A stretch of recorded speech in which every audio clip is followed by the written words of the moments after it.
एक समझदार व्यक्ति आपके व्यवहार को देखकर ये बता सकता है आपको कैसे संस्कार मिले हैं। उन्हीं संस्कारों को देखकर पता कर सकता है आपकी कैसी परवरिश हुई है, और आपकी परवरिश ये बताती है आपका संबंध कैसे परिवार से रहा है। जय श्री कृष्णा भक्तों, आपका एक बार पुनः हमारे YouTube चैनल सत्यार्थ दर्शन में आप सभी भक्तों का हार्दिक अभिनंदन है। मित्रों, एक बार फिर से हम आपके मध्य एक नई कहानी लेकर हाजिर हुए हैं। आज की कहानी सुनकर और इस कहानी से प्रेरणा लेकर आप ये निर्णय कर सकते हैं कि आपके सामने जो खड़ा है वह खानदानी है या नीच कुल का है। मित्रों, आज की कहानी बहुत ही प्रेरणादायक और शिक्षाप्रद है, इसलिए आप सभी भक्तों से अनुरोध है कृपया वीडियो की समाप्ति तक हमारे साथ अवश्य बने रहें। चलिए साथियों, आपका ज्यादा समय न लेते हुए आ जाते हैं कहानी पर और आपको सुनाते हैं आज का ये प्रेरणादायक प्रसंग। भक्तों, बहुत समय पहले की बात है। किसी नगर में एक राजा राज्य किया करता था। उस राजा की दो रानियां थी। एक का नाम था चंद्रप्रभा और दूसरी का नाम था मोहिनी। राजा अपनी छोटी रानी मोहिनी को बहुत प्रेम किया करता था, क्योंकि छोटी रानी बड़ी रानी के मुकाबले ज्यादा सुंदर थी। भक्तों, एक दिन की बात है, राजा अपने दरबार में बैठा हुआ था। तभी वहां पर एक अनजान व्यक्ति राजा के दरबार में आया और राजा से अपने लिए नौकरी की फरियाद करने लगा। राजा ने कहा, ठीक है, हम तुम्हें नौकरी पर तो रख लेंगे, लेकिन पहले अपनी योग्यता के बारे में बताओ और बताओ कि आपको कैसी नौकरी चाहिए। साथियों, जब राजा ने उस व्यक्ति से उसकी योग्यता के बारे में पूछा तो उस व्यक्ति ने राजा से कहा, राजन, मैं एक सियासी हूँ और मैं अपनी बुद्धि के बल से वो कार्य कर सकता हूँ जिसे आपके राज्य में कोई न कर सके। साथियों, राजा के दरबार में एक से बढ़कर एक विद्वान मंत्री थे। राजा के दरबार में विद्वानों की कोई कमी न थी, लेकिन राजा उस व्यक्ति के आत्मविश्वास को देखकर बहुत ही प्रभावित हुआ और उस व्यक्ति को घोड़ों के तबेलों का प्रमुख अध्यक्ष बना दिया। साथियों, कुछ दिनों के बाद राजा के मन में विचार आया कि आज अपने तबेले में जाकर सबसे महंगे घोड़े के बारे में जानकारी ली जाए और जाना जाए कि उस घोड़े में क्या क्या खासियत हैं, क्योंकि साथियों, उस घोड़े को राजा ने कुछ दिन पहले ही एक व्यापारी से बहुत ऊंची कीमत में खरीदा था। इसी उद्देश्य से राजा तबेले में पहुंच गया और अपने घोड़े के बारे में उस व्यक्ति से जानने लगा। राजा ने उस व्यक्ति से पूछा, तुम अपनी बुद्धि से ये बताओ कि हमने जो कुछ दिन पहले घोड़ा खरीदा था उसमें कोई कमी तो नहीं है। राजा की बात सुनकर वो बुद्धिमान व्यक्ति बोला, राजन, आपने जो घोड़ा खरीदा है वो देखने में सुंदर कदकाठी का है और देखने में नस्ली घोड़े सा प्रतीत होता है, लेकिन महाराज, आपका ये घोड़ा नस्ली नहीं है। साथियों, राजा ने जब उस व्यक्ति के ऐसे वचनों को सुना तो ये सुनकर राजा बहुत ही हैरान हुआ। राजा सोचने लगा, जब मैंने घोड़ा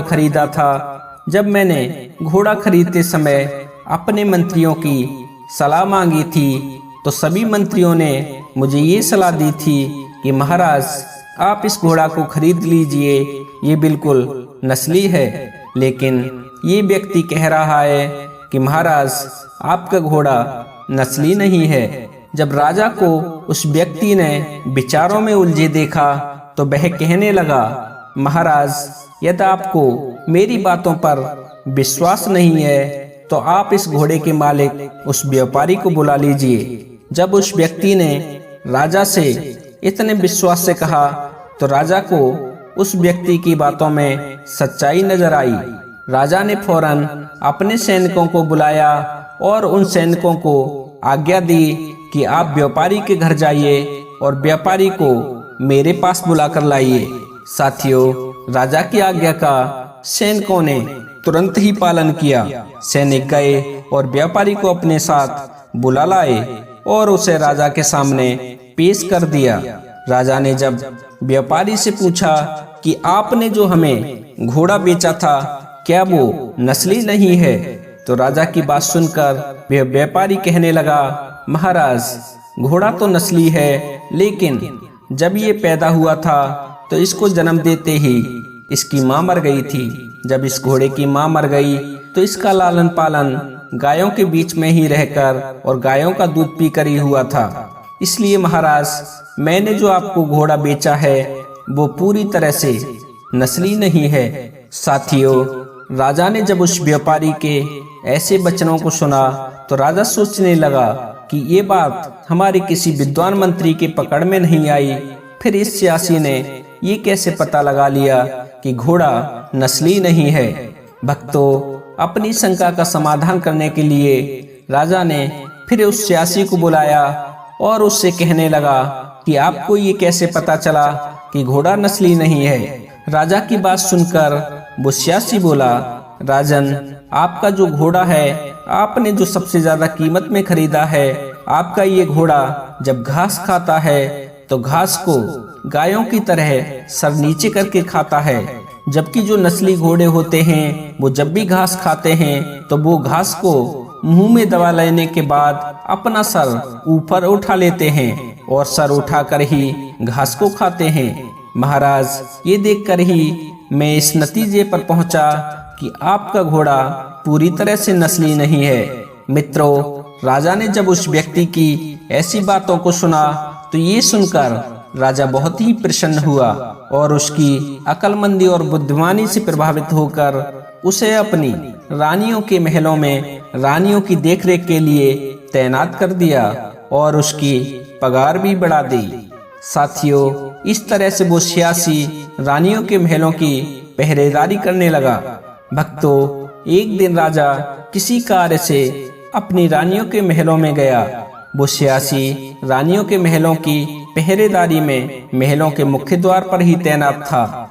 राजा ने जब सियासी को देखा तो राजा मजाकिये लहजे में उस सियासी से कहने लगा, अरे सियासी, तुम्हें हमारी रानियों के महलों की पहरेदारी करते हुए काफी समय बीत चुका है। तुम्हारी हमारी रानियों के प्रति क्या राय है? क्या वो भी उस घोड़े की तरह नकली राजकुमारियां तो नहीं हैं? राजा की बात सुनकर वो सियासी बोला, राजन आपकी बड़ी रानी तो खानदानी है और असली राजकुमारी है, लेकिन आपकी छोटी रानी असली राजकुमारी नहीं है। आपकी छोटी रानी का रहन सहन तो राजकुमारी जैसा है, लेकिन वो खानदानी नहीं है। मित्रों, जब राजा ने अपनी दोनों रानियों के बारे में ये सुना तो ये सुनकर राजा के पैरों तले तो जमीन खिसक गई, क्योंकि वो अपनी छोटी रानी को बहुत प्रेम किया करता था। ये सुनकर उसका सर चकराने लगा। राजा को कुछ समझ नहीं आ रहा था कि वो कैसे पता करे कि सियासी के कहे वचनों में कितनी सत्यता है।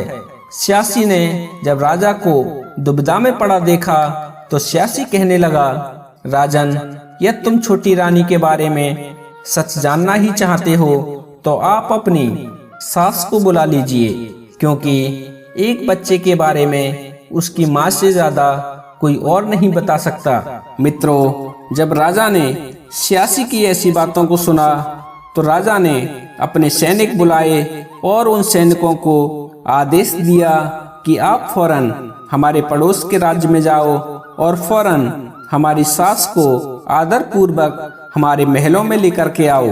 भक्तों, आज्ञा पाकर राजा के सैनिक तुरंत ही पड़ोसी राज्य के लिए चल देते हैं। अगले दिन उस छोटी रानी की माँ राजा के महलों में पहुंची और अपने दामाद उस राजा से पूछने लगी कि दामाद जी, ऐसा क्या आवश्यक कार्य पड़ गया जिसके लिए आपने अपने सैनिकों को भेजा और मुझे इतनी जल्दी में बुलाया। अपनी सास के ऐसे वचनों को सुनकर राजा ने पूरी घटना अपनी सास को बताई और पूछने लगा कि आप सच सच बताइए कि सच्चाई क्या है। राजा की बात सुनकर छोटी रानी की माँ बोली, दामाद जी, आपके पिता ने हमारी बेटी के जन्म लेते ही उसका हाथ आपके लिए मांग लिया था, लेकिन कुछ दिनों बाद ही हमारी सगी बेटी मर गई। जब हमारी बेटी मर गई तो हमारे सामने ये समस्या खड़ी हो गई कि हम आपके पिताजी को क्या जवाब देंगे। काफी सोच विचार के बाद हम इस निर्णय पर पहुंचे कि किसी की लड़की को गोद ले लेते हैं और उसका विवाह आपसे कर देंगे।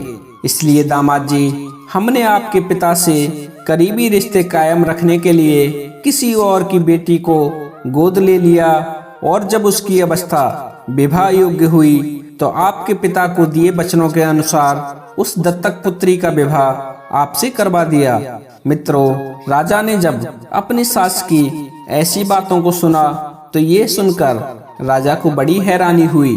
राजा सोचने लगा कि आखिर स्यासी को कैसे पता चला कि हमारी छोटी रानी असली राजकुमारी नहीं है। राजा ने अपनी जिज्ञासा शांत करने के लिए फिर उस स्यासी को अपने दरबार में बुलाया और उससे पूछने लगा कि आखिर तुम्हें कैसे पता चला कि हमारी बड़ी रानी खानदानी है और हमारी छोटी रानी खानदानी नहीं है। राजा की बात सुनकर वो स्यासी बोला, महाराज, एक खानदानी स्त्री में ये 10 लक्षण होते हैं। पहला है, खानदानी स्त्रियां सदैव मीठे वचन बोलती हैं, उनकी आवाज में मधुरता होती है और जब भी वो किसी से बात करती हैं तो बात करते समय ऐसा प्रतीत होता है जैसे उनके मुख से फूल बरस रहे हों।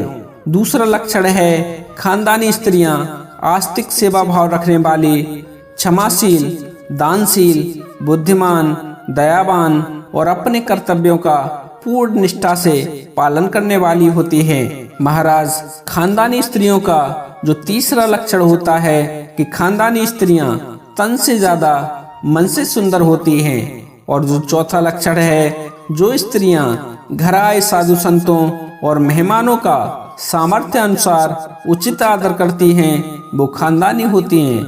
पांचवा लक्षण है, जो स्त्रियां परिवार की विपत्ति के समय अपने माता पिता या पति के साथ खड़ी रहती हैं और अपने पैर लड़खड़ाने नहीं देती, वो खानदानी होती हैं। छठा लक्षण है, जो स्त्रियां घर की रसोई में बिना भेदभाव किए परिवार के प्रत्येक सदस्य को समान रूप से भोजन कराती हैं, ऐसी स्त्रियां खानदानी होती हैं। सातवां है, जो स्त्री प्रतिदिन स्नान करके साफ और स्वच्छ वस्त्र पहनकर रसोई में प्रवेश करती है और भोजन को ईश्वर का प्रसाद मानकर पकाती है, वो खानदानी होती हैं। आठवां है, जो स्त्रियां सुबह शाम घर में देवी देवताओं के समक्ष सुगंधित धूप, दीप और सच्चे मन से पूजा पाठ करती हैं, राजन, ऐसी स्त्रियां खानदानी होती हैं। राजन, जो 9वां लक्षण है, खानदानी स्त्रियां हर परिस्थिति में अपने पतिव्रत धर्म का पालन करती हैं और हमेशा पति के उत्थान के बारे में ही सोचती रहती हैं। 10वां जो लक्षण है, खानदानी स्त्रियां अपने परिवार के सदस्यों को सदैव धर्म और नीति के मार्ग पर चलने के लिए और बुराइयों से बचने के लिए प्रेरित करती हैं। राजन, जिन स्त्रियों में ये 10 लक्षण होते हैं वो खानदानी होती हैं। महाराज, आपकी बड़ी रानी में ये सारे लक्षण मौजूद हैं, इसलिए मैंने कहा था आपकी बड़ी रानी खानदानी है। राजा ने कहा, ठीक है, जो तुमने खानदानी स्त्रियों के लक्षण बताए वो हमारी बड़ी रानी में मौजूद हैं, लेकिन आपने छोटी रानी को कैसे पहचाना कि हमारी छोटी रानी असली राजकुमारी नहीं है? राजा की बात सुनकर स्यासी बोला, महाराज, जिन स्त्रियों में ये 10 दोष होते हैं उन्हें नीच खानदान की समझना चाहिए। पहला है, जो स्त्रियां मैली कुचैली रहती हों। दूसरा है, जिन स्त्रियों का मन पराये पुरुषों को देखकर उनको पाने की लालसा रखता हो और जो हमेशा पाप आचरण करती हों।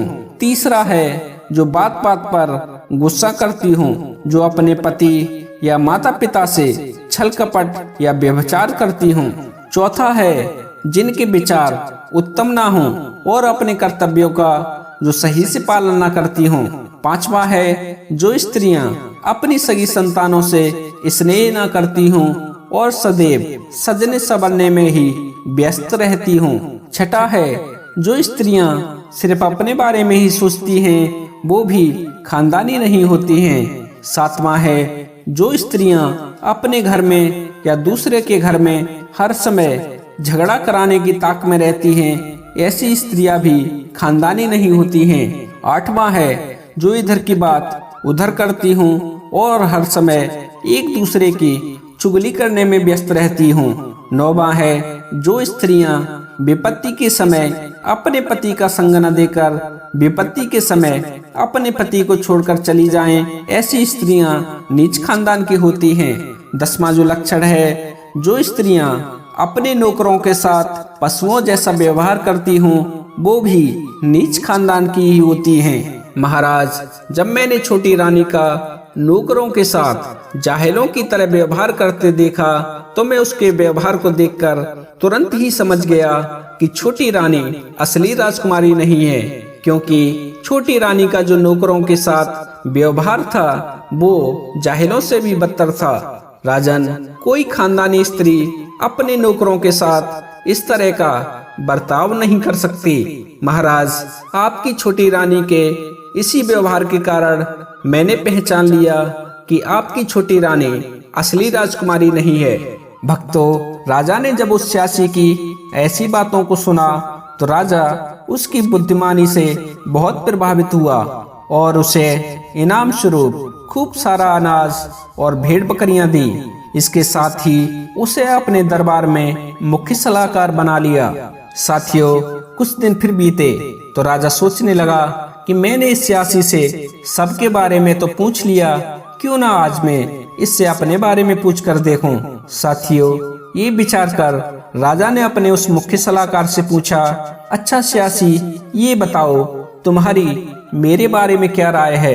राजा की बात सुनकर वो सियासी बोला, महाराज, मैं आपके बारे में बता तो दूंगा, लेकिन मुझे आशंका है कि मेरी बातों को सुनकर आप कहीं मुझे मृत्यु दंड न दे दें। मित्रों, उस सियासी की बात सुनकर राजा ने कहा, आप बेफिक्र होकर मुझे बताइए कि मेरे बारे में तुम्हारी क्या राय है। हम वादा करते हैं तुम्हारा हम कोई अहित नहीं करेंगे। राजा की बात सुनकर सियासी बोला, महाराज, आप ना तो राजकुमार हैं और ना ही आपका चाल चलन राजा महाराजाओं जैसा है। आपको देखकर तो मुझे ये लगता है कि आप या तो किसी चरवाहे की औलाद हैं या फिर किसी छोटे मोटे किसान की संतान हैं। अपने मंत्री की ये बात सुनकर राजा बोला, क्या बकते हो, आपको हम चरवाहे दिखते हैं। वो व्यक्ति बोला, महाराज, आपने मेरी राय पूछी थी, वो मैंने आपको बता दी। मैं तो आपसे पहले ही मना कर रहा था कि आप अपने बारे में मुझसे ना पूछें तो ही अच्छा है। साथियों, उस व्यक्ति की बातों को सुनकर राजा को बहुत ही क्रोध आया, लेकिन वो अपने दिए हुए वचनों के कारण बेबस था। राजा ने हकीकत जानने के लिए इस बार अपनी राजमाता को बुलाया और राजमाता को आने के बाद राजा अपनी माता से पूछने लगा कि माँ, मुझे साफ साफ बताओ, क्या मैं तुम्हारी सगी औलाद नहीं हूँ। राजा की बात सुनकर वो राजमाता कहने लगी, पुत्र, तुम यह सच्चाई सुनना ही चाहते हो तो सुनो। पुत्र, जब हमारे कोई औलाद नहीं हुई तो हमने एक चरवाहे से तुम्हें गोद ले लिया और तुम्हारा एक पुत्र की तरह ही लालन पालन किया। बेटा, ये ही सच है, तुम हमारे दत्तक पुत्र हो। मित्रों, राजमाता की ये वचन सुनकर राजा को बहुत ही हैरानी हुई। राजा सोचने लगा कि ये बात तो सिवाय राजा रानी के अलावा किसी को पता नहीं थी। यहाँ तक कि इसके बारे में तो वो स्वयं भी नहीं जानता था कि मैं असली राजकुमार नहीं हूँ। फिर इस सियासी को कैसे पता चला कि मैं चरवाहे का पुत्र हूँ। राजा ने अपनी जिज्ञासा शांत करने के लिए फिर उस सियासी को अपने राजदरबार में बुलाया और उससे पूछने लगा कि तुम्हें कैसे पता चला कि मैं राजकुमार नहीं हूँ और एक चरवाहे का पुत्र हूँ। मित्रों, राजा की बात सुनकर वो व्यक्ति बोला, राजन, जब भी कोई बादशाह किसी को इनाम देता है तो इनाम में वो हीरे जवाहरात जैसी बहुमूल्य चीजें देता है, लेकिन आप जब किसी से प्रसन्न होते हैं तो आप उसे इनाम स्वरूप खाने पीने का सामान और भेड़ बकरियां देते हैं। महाराज, आपके इसी व्यवहार के कारण मैं इस नतीजे पर पहुंचा कि आप असली राजकुमार न होकर या तो किसी चरवाहे के पुत्र हैं या किसी किसान की संतान हैं। मित्रों, राजा ने जब उस स्यासी के ऐसे वचनों को सुना तो इन बातों को सुनकर राजा बहुत ही प्रसन्न हुआ। इस बार राजा ने स्यासी को खाने पीने का सामान और भेड़ बकरियां नहीं दी, बल्कि इस बार स्यासी को बहुत सारे आभूषण और हीरे जवाहरात दिए। स्यासी उन आभूषणों और हीरे जवाहरातों को लेकर अपने घर के लिए चल दिया, क्योंकि इतना धन मिलने के बाद उसे नौकरी करने की कोई आवश्यकता ही नहीं रही। साथियों, ये कहानी हमें सिखाती है कि इंसान के पास कितना भी धन दौलत क्यों ना हो, उसकी कितनी ही शान शौकत क्यों ना हो, इंसान की हरकतें और उसकी आदतें उसकी असलियत के बारे में बता ही देती हैं। तो साथियों, कैसी लगी आज की कहानी? यदि वीडियो पसंद आया हो तो वीडियो को लाइक करें, कमेंट में जय श्री कृष्णा लिखें और हो सके तो इस वीडियो को अपने मिलने वालों के साथ भी अवश्य साझा करें। यदि आप हमारे चैनल पर पहली बार आए हैं तो कृपया हमारे चैनल को भी सब्सक्राइब करके बेल आइकॉन प्रेस कर दें, जिससे आपके पास भी हमारे ज्ञानवर्धक वीडियो समय से पहुंचते रहें। मित्रों, आज के लिए बस इतना ही। मिलते हैं अन्य ज्ञानवर्धक वीडियो में। तब तक के लिए आप सभी भक्तों को मेरी तरफ से जय श्री राधे, जय श्री कृष्णा, जय श्री श्याम। बोलिए श्री बांके बिहारी लाल की जय।